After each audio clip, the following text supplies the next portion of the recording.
The contract sat between them like a weapon. Briar Lawson stared at the man across the mahogany desk. C.O. Jun Woo, Seoul's most powerful CEO, devastatingly beautiful in his tailored suit, rumored to prefer men. Their families had arranged this marriage for business, nothing more. But when his dark eyes met hers, something flickered. Hunger, recognition, desire so raw, it stole her breath. He stood abruptly, jaw clenched, looking at her like she'd just shattered every assumption he'd built about himself. Sign it, he said, voice rough. Before I do something we'll both regret. Welcome to Afro-Korean Stories TV, besties. We just hit 3,000 subscribers. I'm so grateful for your support towards this channel. I will continue to do my best to bring you good stories, but you will only get notified if you are subscribed and your notification is turned on. Hurry and do that before we continue. Briar's hand trembled as she picked up the pen. This was insane. She was agreeing to marry a stranger, a cold, untouchable billionaire who reportedly had zero interest in women. Her father's company was drowning in debt, and this arrangement was the only lifeline they had. C.O. Jun Woo needed a wife to satisfy his traditional family and secure a crucial merger. It was business, nothing personal. Except the way he was looking at her felt intensely personal. She signed her name with sharp, deliberate strokes. Jun Woo took the contract without touching her hand, but she felt the heat radiating from him anyway. Up close, he was even more devastating. Sharp cheekbones, full lips pressed into a hard line, eyes that seemed to see straight through her carefully constructed armor. "The wedding is in 2 weeks," he said, his Korean accent making even business sound sensual. "My assistant will handle the arrangements. You'll move into my penthouse 3 days before to avoid media speculation." That's it? No getting to know each other. No pretense of, "This is a contract, Miss Lawson, not a romance." But his eyes said something different as they traced her curves, lingering on her lips before he caught himself and looked away. "I'll see you in 2 weeks." He left without another word, and Briar sat alone in the vast office, wondering what she'd just agreed to. The next 2 weeks passed in a blur of preparations. Briar quit her job, packed her life into boxes, and tried to ignore her mother's concerned questions about marrying a man rumored to be gay. Tabloids had speculated about Jun Woo's sexuality for years, pointing out that he was never seen with women, never dated publicly, and kept an icy distance from everyone regardless of gender. Maybe he's just private, Briar's best friend Liana suggested over coffee. Or maybe he's asexual. Or maybe it doesn't matter because this isn't a genuine marriage, Briar interrupted. It's business. 2 years, then we divorce quietly and both get what we need. But she couldn't stop thinking about the way he'd looked at her in his office, like she was water in a desert, like she'd awakened something he'd thought was dead or non-existent. 3 days before the wedding, Briar arrived at Jun Woo's penthouse with her suitcases and her doubts. The space was exactly what she'd expected, modern, minimalist, expensive, and utterly devoid of personality, like living in a high-end hotel. Jun Woo wasn't there. His assistant, an efficient woman named Min Ji, showed her to a guest room and explained the house rules with professional detachment. Mr. SEO works late most nights. He prefers not to be disturbed before the chef prepares at 9 a.m. Meals and served in the dining room at 7, 1 and 8. If you need anything, use the intercom system. Will I see him at all before the wedding? Minji's expression flickered with something like pity. Mr. Seo is very busy. Translation, he was avoiding her. That night, Briar couldn't sleep. The penthouse was too quiet, too perfect, too much like a beautiful prison. She wandered to the kitchen around midnight, desperate for tea and distraction, and found Jun Woo standing at the counter in nothing but pajama pants and a t-shirt. He looked up, surprised, and for a moment they just stared at each other. Without the armor of his suit, he looked younger, more vulnerable. His slightly mussed hair and exhausted features were visible. I didn't mean to disturb you, Briar said, suddenly aware of her own appearance. Sleep shorts and a tank top that showed far more skin than she'd intended. You're not. But his eyes said otherwise as they traced her curves before he forced his gaze away. Can't sleep? New place. New everything. She moved to the kettle, hyper-aware of the space between them. What's your excuse? Work. The word was clipped. There's a hostile takeover attempt I'm dealing with. At midnight? Billionaires don't sleep. But there was a hint of humor in his tone, the first crack in his icy facade. Do you want tea? They ended up sitting at the kitchen island, nursing cups of chamomile, not quite looking at each other but intensely aware of every breath, every movement. Junwoo's presence was overwhelming even in casual clothes. He radiated power and control, but there was something beneath it, something lonely. Can I ask you something? Briar said finally. You can ask. I might not answer. Are you gay? The question hung between them like a grenade. Junwoo's jaw tightened, and for a moment she thought he'd storm out. Instead, he met her eyes directly. Why does it matter? Because I'm about to marry you. Because I'd like to know what I'm signing up for beyond a business arrangement. The rumors are convenient, he said carefully. They keep people from asking questions, from expecting things I can't give. That's not an answer. No. His eyes were intense, burning. It's not, but it's all you're getting tonight. The wedding was a spectacle. Hundreds of guests, designer everything, media coverage that would dominate headlines for weeks. Briar wore a dress that cost more than her previous year's salary and felt like an actress playing a role. Junwoo was devastating in his tuxedo, playing the perfect groom with practiced ease. But when they stood at the altar and he lifted her veil, something shifted. His hands trembled slightly as they framed her face, and the kiss that was supposed to be perfunctory and brief became something else entirely. The moment his lips touched hers, Junwoo froze. Then he kissed her, like a drowning man finding air. Desperate, hungry, barely controlled. Briar melted into him, shocked by the intensity, by the way her body responded to his touch. When they finally broke apart, both breathing hard, the officiant had to clear his throat twice to continue. The reception was torture. Junwoo barely touched her after that kiss, maintaining a careful distance while playing the attentive husband for the cameras. But Briar caught him watching her when he thought she wasn't looking, his eyes dark and hungry and conflicted. Your husband can't stop staring at you, Liana whispered. For a gay man, he looks pretty interested. He's not. Briar stopped, realizing she didn't actually know what he was. It's complicated. It looks pretty simple from here. That man wants you. But if Junwoo wanted her, why was he maintaining such a rigid distance? Why did he look tormented every time their eyes met? The wedding night was awkward and tense. They returned to the penthouse in silence, and Junwoo immediately retreated to his study with a curt, "Good night." Briar stood alone in her designated bedroom, still the guest room, she noticed bitterly, and tried not to feel rejected. This was what she'd signed up for, a marriage of convenience. No romance, no intimacy, no expectations beyond public appearances and separate lives. So why did it hurt so much? She changed into pajamas and tried to sleep, but the memory of that kiss haunted her. The way Junwoo had trembled, the barely restrained hunger in his touch, the conflict in his eyes when he'd pulled away. Whatever he was struggling with went deeper than sexuality. It felt like he was at war with himself. Around 2 a.m., she heard footsteps in the hallway. They paused outside her door and she held her breath, wondering if he'd knock. But after a long moment, the footsteps retreated. Briar lay in the darkness, feeling lonelier than she'd ever felt in her life. The next morning, Junwoo was gone before she woke. This became the pattern. He left early, returned late, and avoided being alone with her at all costs. They maintained the appearance of a happy marriage for public events, but in private, they were strangers sharing a space. A week into the marriage, Briar reached her breaking point.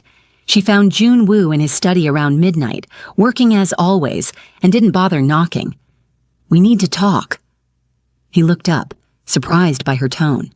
"About what?" "About this farce.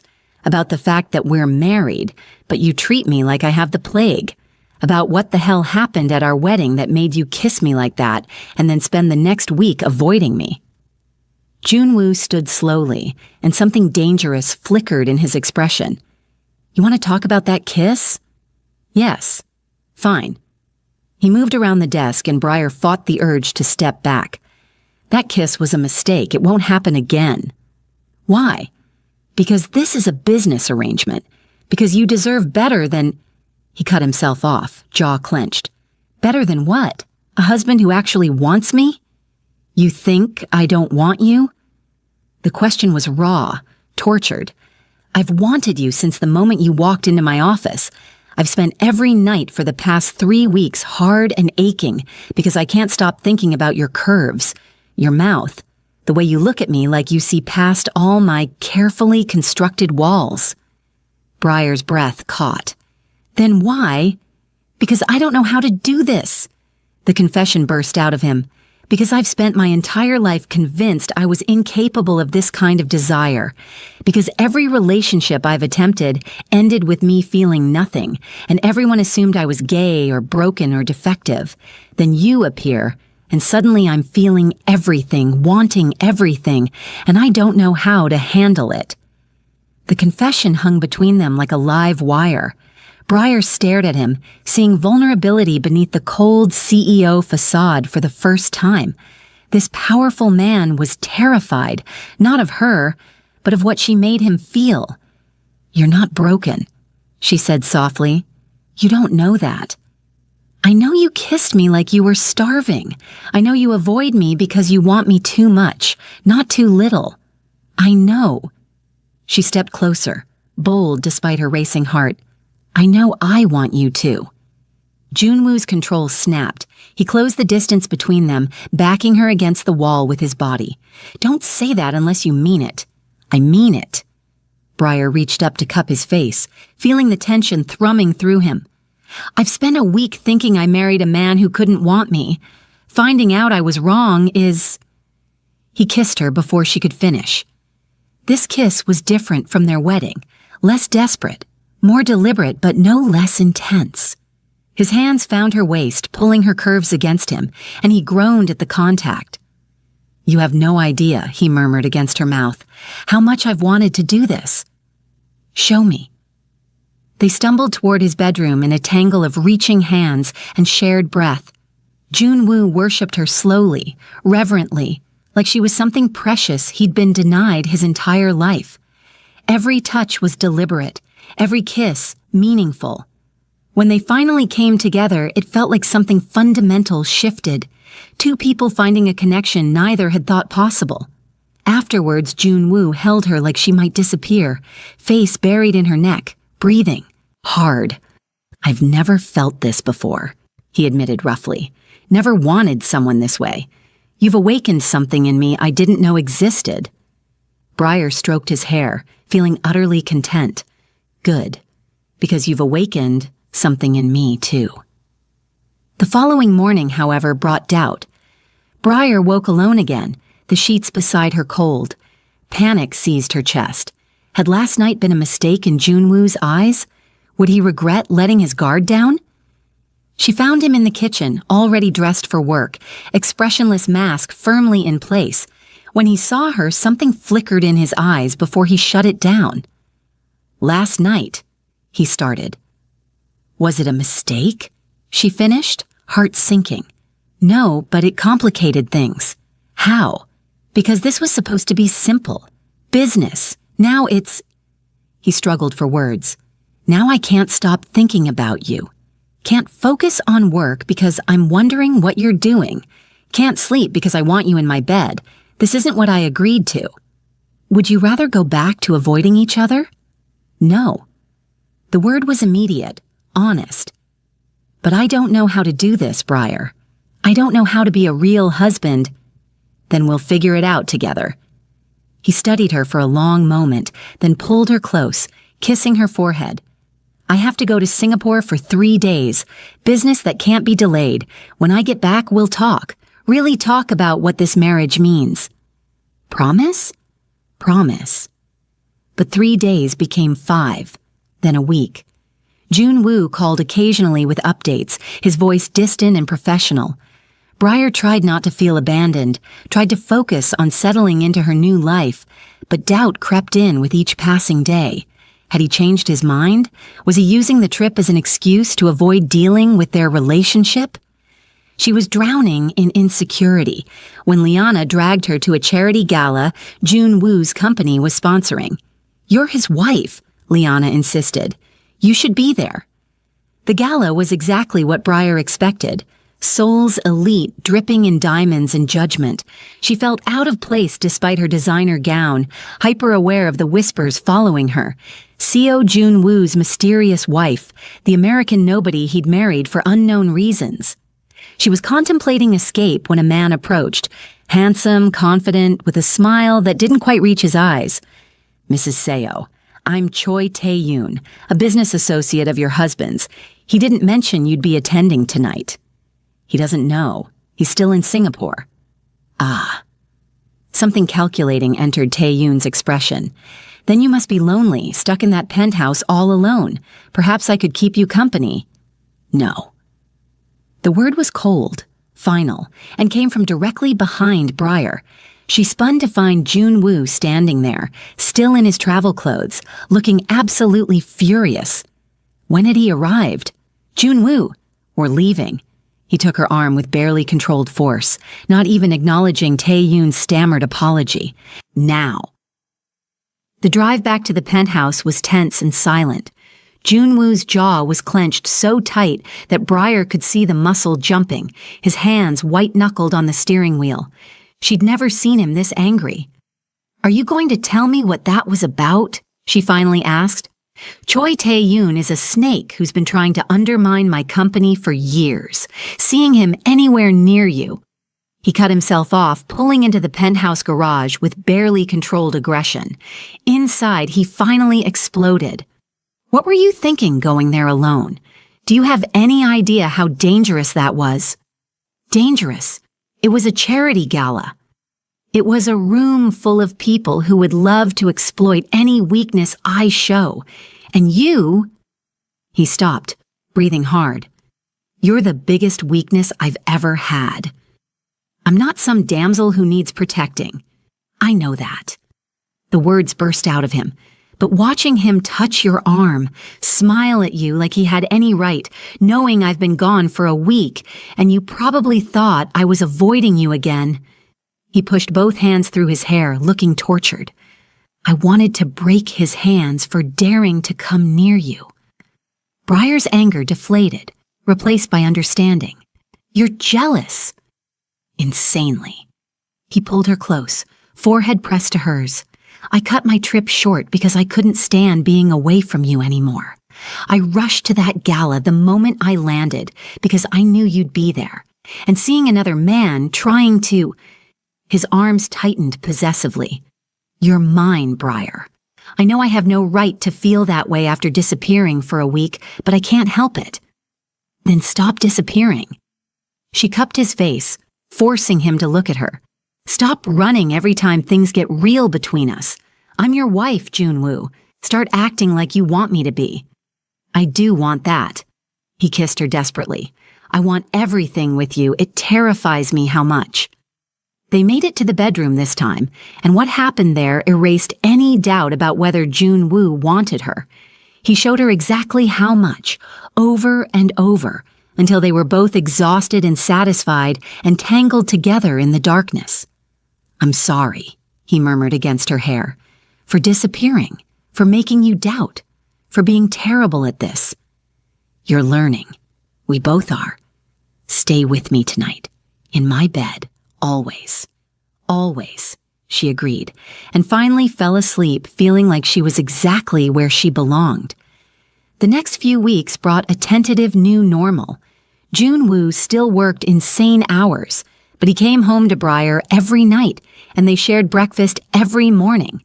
They were learning from each other, his love of old movies and classical music, her passion for cooking and photography. Small intimacies that transformed their contract marriage into something real. But the business world noticed the change. Suddenly, Breyer was invited to events, her opinions sought, her presence at Junwoo's side expected. Some people were welcoming, others were calculating, looking for ways to use her against her husband.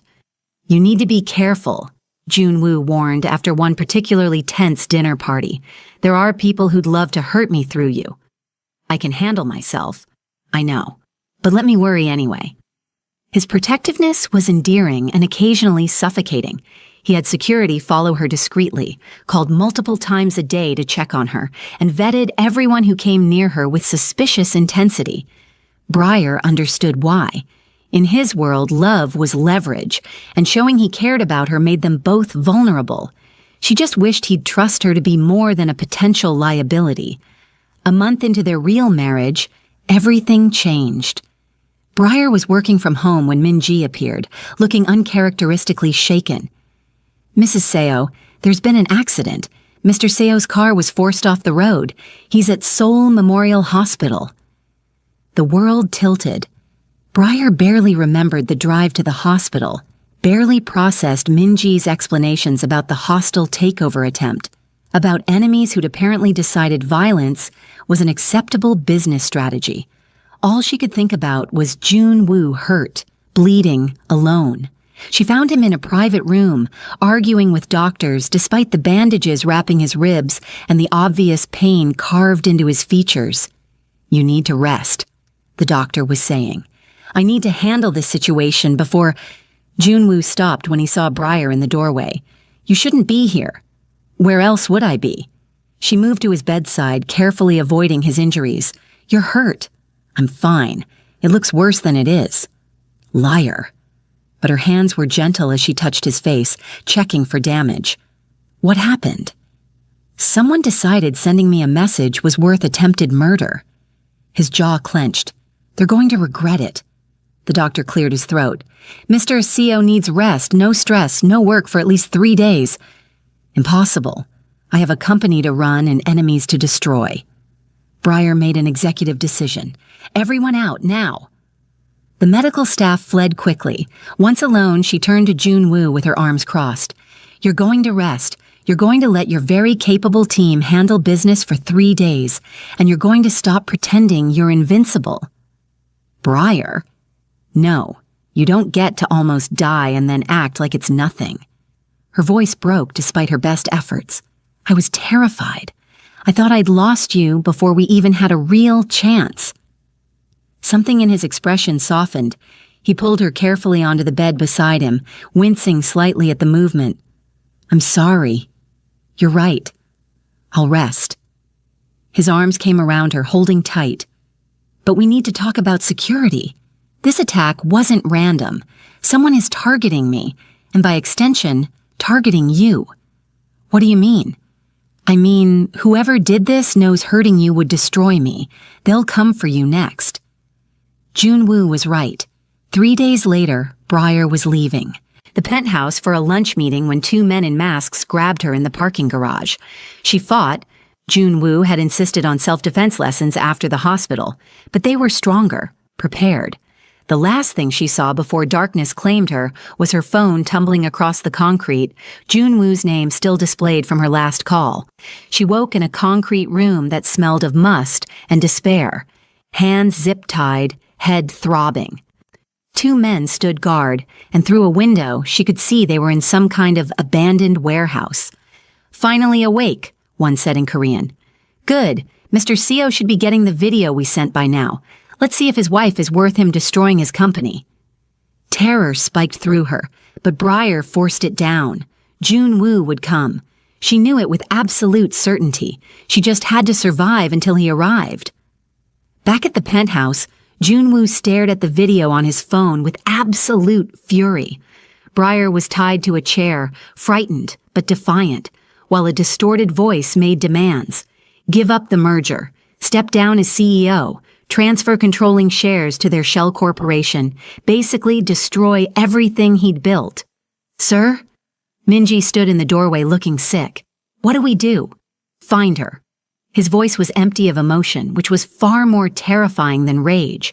Use every resource we have. Trace the video, check traffic cameras, call in every favor I'm owed.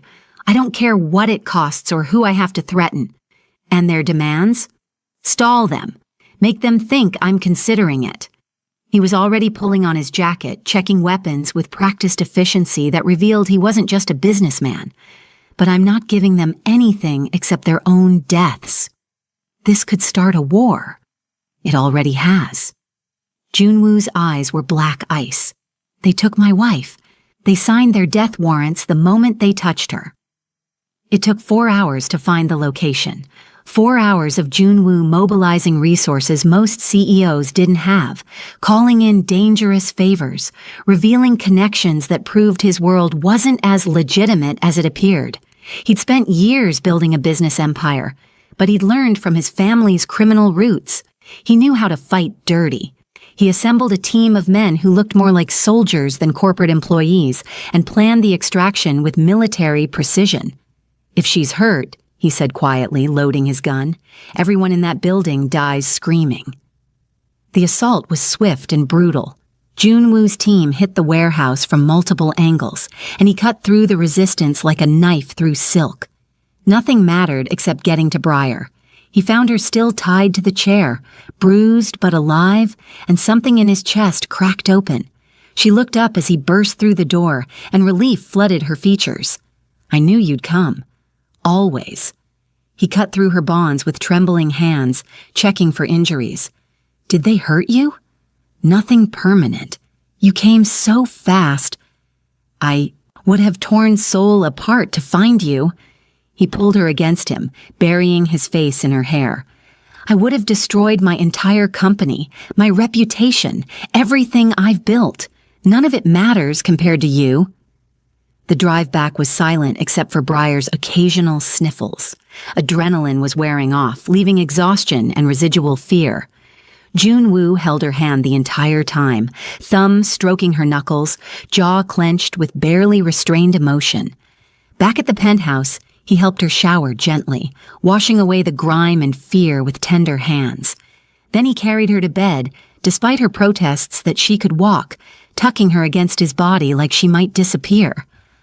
I'm okay, she whispered. You were taken because of me. His voice was wrecked. Because I was arrogant enough to think I could protect you just by keeping you close. I put you in danger by making you mine. You saved me. I shouldn't have had to. He pulled back to look at her, and his eyes were wet. Maybe everyone was right. Maybe I should have kept this marriage purely business. Maybe loving you makes me weak. Don't. Briar cupped his face fiercely. Don't you dare pull away from me now. I chose this. I chose you. And yes, your world is dangerous, but I'd rather face that danger with you than be safe without you. Even after today, especially after today, because you moved heaven and earth to find me, because you were willing to destroy everything you've built to get me back. That's not weakness, Junwoo. That's love. He kissed her desperately, and what followed was tender and intense, both of them needing to reconnect, to prove they were alive and together and unbroken. Afterwards, as they lay tangled together, Junwoo made a decision. Marry me again. Briar laughed tiredly. We're already married. I know, but the first time was business, cold and transactional. I want to marry you again properly with vows that actually mean something. I want to choose you publicly, irrevocably, not because of contracts or mergers, but because I love you. Her breath caught. You love me? Desperately, completely, so much it terrifies me. His hand found hers, linking their fingers. You awakened something in me I thought was dead or non-existent. You made me feel desire, passion, love, all the things I'd convinced myself I was incapable of. So yes, I love you, and I want everyone to know it. Yes, Briar whispered, tears streaming down her face. Yes, I'll marry you again. I love you too. The next few months were a whirlwind. Junwoo systematically destroyed the people who'd orchestrated the kidnapping, using both legal and less than legal methods to ensure they'd never threaten anyone again. He also restructured his security, hired a personal protection detail for Breyer, and began the slow process of transitioning more of his business into legitimate territory. "I want to build something clean," he explained one night. "Something our children won't have to be ashamed of." "Children?" Breyer's heart skipped. "Eventually, if you want them." He pulled her onto his lap, hands splaying possessively across her stomach.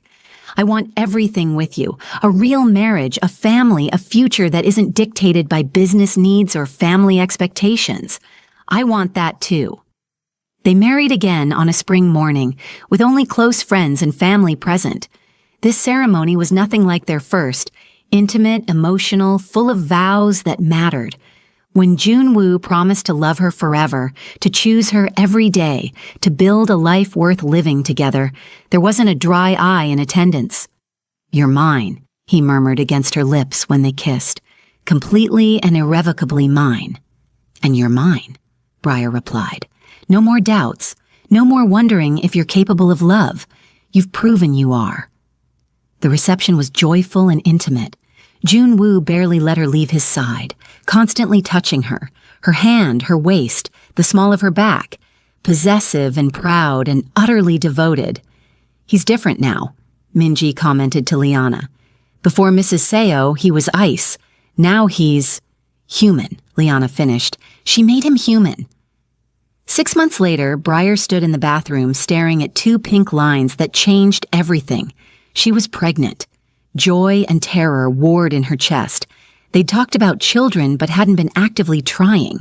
This was fast, unexpected, but somehow felt inevitable. She and Junwoo had built something beautiful from a cold business arrangement. Why not add new life to the foundation? She found him in his study, working late as always. When he saw her expression, he immediately stood, concern flooding his features. "What's wrong?" "Nothing's wrong, actually." She held out the test. "Everything's right." Junwoo stared at it, emotions flickering across his face too quickly to identify. Then he sank to his knees in front of her, hands trembling as they found her stomach. "A baby?" His voice cracked. "We're having a baby? Are you happy? Happy?" He looked up at her with such raw joy it stole her breath. "You've given me everything, Breyer. You made me capable of love. You showed me I wasn't broken or defective. You gave me a real marriage, a real life. And now a family?" He pressed his face to her stomach. "How could I be anything but grateful?" They held each other as tears fell, both overwhelmed by the enormity of creating a new life together. The pregnancy was challenging but beautiful. Junwoo became even more protective, monitoring her health obsessively, ensuring she had everything she needed, personally interviewing every doctor until he found one he trusted completely. His employees watched in amazement as their ice-cold CEO transformed into a devoted, anxious father-to-be. "He actually smiled in a meeting today," one executive whispered, "about baby furniture. Who is this man?" As Breyer's belly grew, so did Junwoo's wonder. He talked to their daughter every night. He was convinced it was a girl, telling stories about the world he was building for her, a world cleaner and safer than the one he'd inherited. "She'll never know violence," he promised, "never know fear or want, only love and security." "You're going to spoil her rotten," Breyer predicted. "Absolutely." He kissed her belly reverently. "She's my princess. Spoiling her is my job." Labor came on a summer evening, fast and intense. Junwoo drove to the hospital like demons were chasing them, holding Breyer's hand through contractions, looking absolutely terrified despite his best efforts to stay calm. "You're doing beautifully," he kept saying. "So strong, so perfect." "Easy for you to say," she gasped between pains. In the delivery room, Junwoo never left her side. He held her hand through every contraction, murmured encouragement in Korean and English, and wept openly when their daughter finally entered the world screaming. "She's perfect," the doctor said, placing the baby on Breyer's chest. Junwoo stared at his daughter with naked awe, this tiny human with his dark hair and Briar's nose, screaming her displeasure at being born, perfect and alive and theirs. "Hello, beautiful," he whispered, touching her impossibly small hand. "I'm your Appa. I've been waiting so long to meet you." Later, holding his daughter while Briar slept, Junwoo made silent promises to protect her always, to give her every opportunity, to show her what real love looked like, to be the father she deserved. "Your mother saved me," he murmured to the sleeping infant. "I thought I was incapable of love, incapable of this kind of connection. Everyone assumed I was gay because I felt nothing for anyone. Then she walked into my office for a business arrangement and awakened something I didn't know existed." He looked at Briar, sleeping peacefully, the woman who'd transformed his entire world. "Now I feel everything. Love, joy, terror, overwhelming gratitude, all because she refused to accept that our marriage had to be just business. She saw past my walls and decided I was worth fighting for." The baby stirred, making small sounds. "You're so loved," Junwoo continued. "By me, by your mother, by everyone who meets you. You'll grow up knowing you were wanted, chosen, treasured. That's my promise to you." 6 months later, Junwoo stood in the nursery doorway watching Briar rock their daughter to sleep, singing softly, glowing with contentment, utterly beautiful in her new role as mother. His heart felt too full to contain everything he felt. 2 years ago, he'd been convinced he was broken, incapable of romantic or sexual attraction, resigned to a life of business and empty relationships.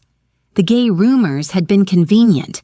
They explained his lack of interest without requiring him to examine what was really wrong. Then Briar had walked into his office for a contract marriage, and everything changed.